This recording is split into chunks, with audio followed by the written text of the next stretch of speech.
Greetings, ladies and gentlemen. Time for another review, or a mini review in this case. A headphone I've just got passing through here is the Beyerdynamic T90. It comes in a very standard glossy box, cardboard box, where you can also see the original cable, which is a black PVC cable. Comes with a storage case.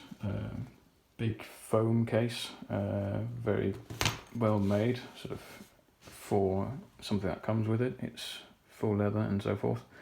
Protects the headphone very well in general storage and transport, but not crush proof. This one has had the cable altered to a braided copper cable.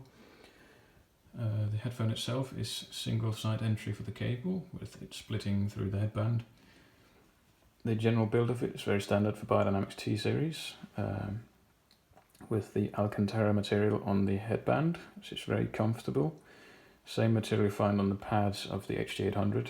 On the pads is a sort of micro velour material, sort of very soft cloth material.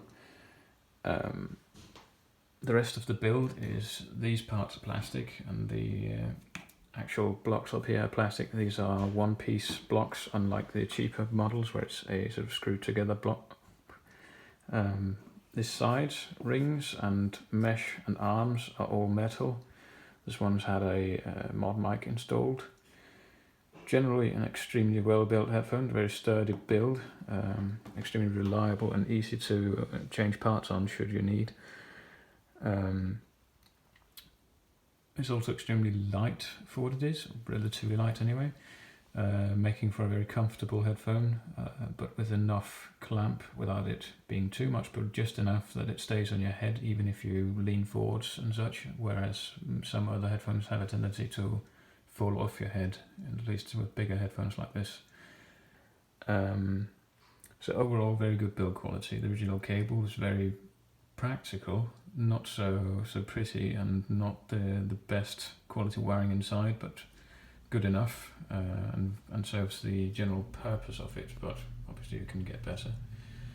As far as the sound goes, the sound stage, for one thing, is very good. It's extremely precise and very sort of good size and depth for an open headphone, and very precise with placement.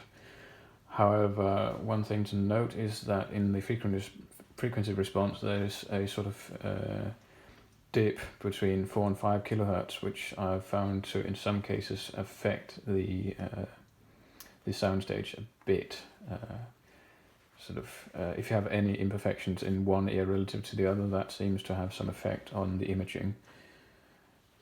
Apart from that, the actual resolution and control of the headphone is extremely good. It's very highly detailed, on par with many flagships, along with, I'd probably say it's pretty close to the, or almost probably on the level of the T1 Beyerdynamic's own flagship.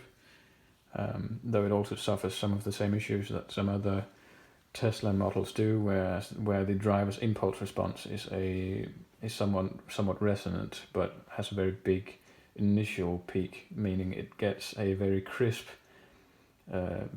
onset, so it's very precise, very good initial peak and decay, but then doesn't quite settle.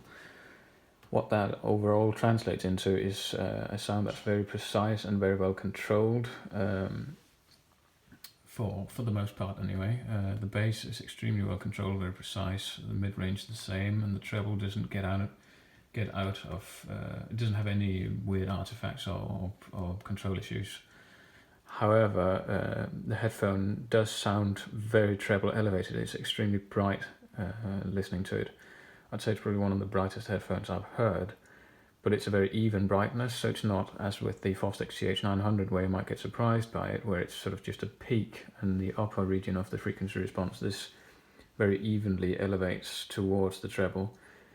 Now you might see a frequency response curve of this and think it looks very linear. However, an explanation for why it sounds so bright might be the fact that if you look at the Harman target response curve, which is based on what people generally perceive as being neutral and natural, that does not have that's not linear. And I think this is why this headphone, despite being very linear, but with some peakiness when you get above the dip around the 5 kilohertz area, it starts peaking quite a bit up there, and that makes it overall sound extremely bright. So overall, I'd say this headphone build quality is about as good as it gets, I think, at least for practical purposes. It's not luxurious in that sense, but it's extremely well made. The sound quality is extremely good, very good imaging, very good control over all frequency areas. However, it tilts towards the bright area to an extreme degree, where I would very much say that you need to hear this headphone before you buy, unless you know for a fact that won't be a problem for you. It very much limits the volume, at least I personally can listen to it, and somewhat can diminish the listening pleasure in some genres, especially poor recordings, obviously, because the treble area is where much of the noise will become evident. But nonetheless, very good control, so it's sort of a taste issue at that point, not a performance issue as such. So I hope that gives you an idea. If you have any questions relating to this headphone or any other hi-fi related topics, feel free to ask in the comment section below, and if you want more videos, feel free to subscribe. I will hopefully be uploading more videos sometime soon, if I get the time and something to review, so to speak. Possibly I'll do more of these sort of mini videos or quick recordings. But yeah, let's see what happens. I hope you enjoy the video and have a good time. Talk to you next time.